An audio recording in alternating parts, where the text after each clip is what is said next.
Okay, so it's been a while since I've posted a video. A couple years, many years to be exact, and a lot has happened. I no longer go to KSU. I came home, and I am about to go back to school, but I'll be at GGC, and hopefully will be allowed to continue my nursing degree. This past November, on November 29th, 2019, at the age of 25, I had an ischemic stroke on the left side of my brain, affecting the right side of my body. I am considered very lucky because I am alive, and I have movement of my arm and my hand and my fingers. I may not be able to squeeze my hand yet, but I'm getting there. I have no nerve function in my leg, and I cannot walk. I'm not giving up on that, and I never will. My physical therapist said he'll never give up on me, and he'll continue to see me for as long as he sees progress and he sees fit, and that my insurance will allow him to. Which is nice, because not a lot of physical therapists will do that. I've seen him in the past for past injuries, and when I got out of the hospital with being diagnosed with epilepsy, when I was super weak, and he got me to my baseline, so he knows me very well. He knows my baseline. He knows how hard he can push me. I was also diagnosed with hemiplegic migraines, which cause stroke symptoms, but it is not a stroke. So if I get one of those migraines, I take medicine, and once the medicine kicks in, the symptoms start to go away, and obviously the stroke symptoms go away. They're still testing to see if the hemiplegic migraines may be causing TIAs, which are transischemic,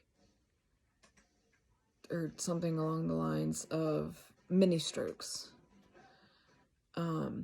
Typically you can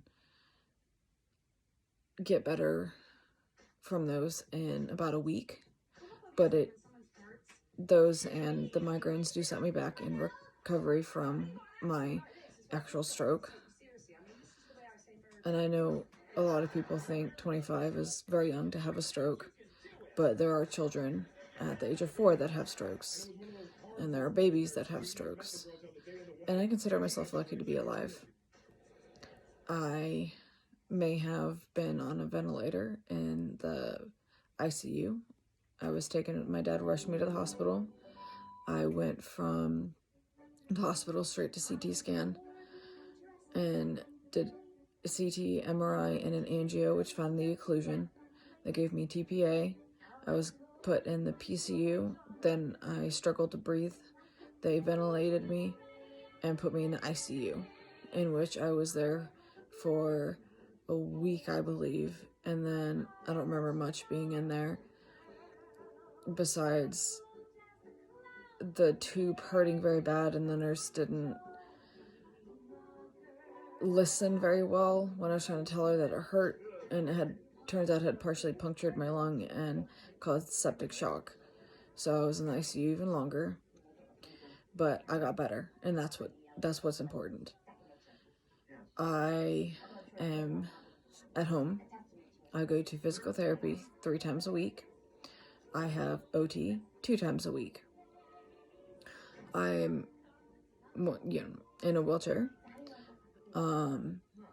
I am getting around a lot better in my wheelchair, as it's the right size for me. And my first one was not. My first one was too big. I was just approved to have a racing wheelchair, and I'm very excited about that. Thank you. Shout out to the Shepherd Center in Atlanta, Georgia, for making that happen. For me and allowing me to use one until my insurance covers it. And it will allow me to get back into races and get back to what I love. And my PT believes that it really will help in my recovery, as it will strengthen my arms and my core muscles, which could potentially help with the nerve signal to go to my leg. As you can tell, a stroke can sometimes cause, well, can quite frequently cause trouble speaking and remembering and memory problems. So I'm working hard with that. I will update after PT sessions and OT sessions about the progress that we're doing. Today I had physical therapy, and for the first time I got to stand up using a walker. I was not able to actually use my leg, but he put a strap around my leg and pulled it forward so I would get the feeling of what it was like to have my leg go forward. He said it was mostly for strengthening my arms, but also to get the feeling for the muscle memory back in my leg. And so my brain would get the feel for what it's like to have my leg move again in the proper way. We've also been working on weight shifting to where I sway from side to side, and he holds my knee straight so weight actually goes on my foot. And don't worry, he has a gait belt around me and he holds me up so I don't fall. I'm learning to trust him not to drop me. And we're working on picturing using my leg and moving my leg myself, and him moving my leg, trying to get nerve signal going. And that's the best we can do right now, because there's nothing that can speed up brain healing. That takes however long it's going to take. Unfortunately, I have a very, very strong support system. I have Jake and his twin Michael. I have Jake's family, his mom Roxanne, his dad Jeff, his Nana. I have, most importantly, my family, my mom, my dad. My dad drives me to PT every 3 times a week. My dad is very supportive. My mom is extremely supportive. They always ask me if I'm okay. They always ask me if I need anything. They always make sure I get the rest that I need. And I have my uncle. He's my mom's brother. And he had a stroke over 20 years ago. And we talk every other day. And it's nice to talk to him and have him tell me how he's been exactly where I am right now. He is doing his exercises and working just like I am, because I started PT. He started his exercises. And he told me the other day that he stood with his wheelchair locked behind him and put something on a higher shelf by himself. That's huge, because 2 years ago he broke his hip and he didn't know it for about 2 weeks because it was on his stroke affected side that he didn't feel. And if he's not going to give up, neither am I. The other day I wanted to quit. I wanted to throw in the towel, quit PT, and just stop trying. But I can't do that. I have to try. I have to work hard. I have Amelia and Logan to think about. I have my future to think about. I have my family.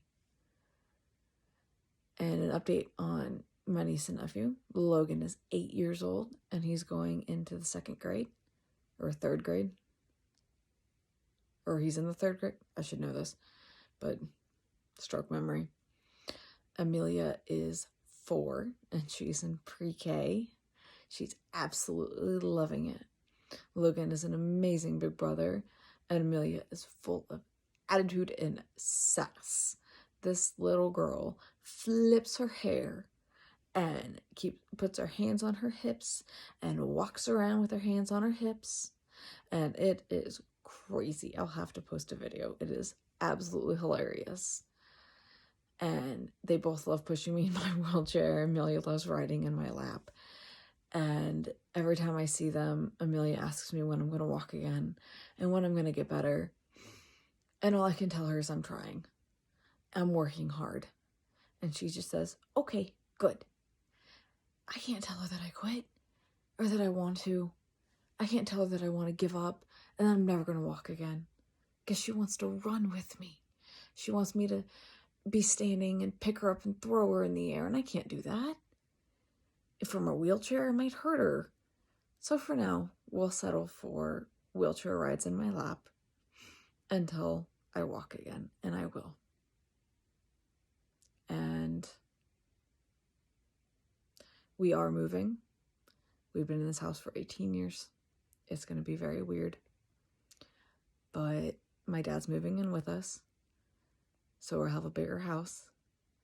My mom is finally going to get the nurse care that she deserves. And I will have my own space. We're going to make it wheelchair and handicap accessible, just like my mom's space. And we'll go from there. It's a fresh new start that we all need. And I think that's it. Oh, we got a new cat 2 years ago. His name is Max. He's a Maine Coon, and he's about the size of Amelia. So he's huge. And other than the stroke, there's nothing other health-related problems. I was doing great before that, and I will continue to get better, and I'll get back to myself. And I will update next week. Thank you.